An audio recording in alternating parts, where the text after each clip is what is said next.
Magandang araw sa ating lahat. Ngayon ay Wednesday, January 7, 2026 at narito ang lagay ng panahon ngayong araw. Ayon sa PAGASA, patuloy ang halos maghapong pag-ulan sa Eastern Southern Luzon, mga apektadong lugar, Bicol Region, Quezon Province, Oriental Mindoro, Marinduque, Romblon. Posibleng umabot sa 100 millimeters of rainfall. Mataas ang banta ng pagbaha at pagguho ng lupa. Hanging amihan. Malamig na panahon sa Luzon, lalo na sa gabi at madaling araw.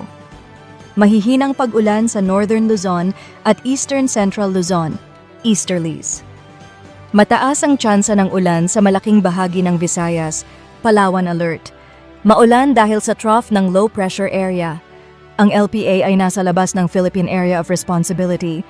Hindi papasok ng PAR pero may epekto pa rin. Metro Manila and nalalabing Luzon.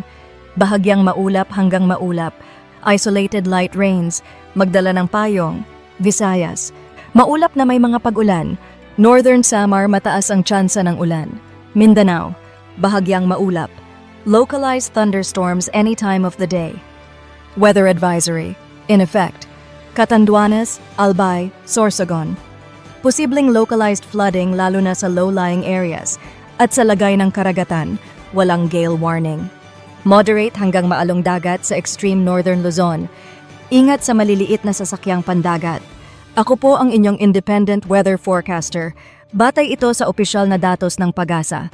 Mag-ingat po tayong lahat at manatiling nakaantabay sa mga susunod na update.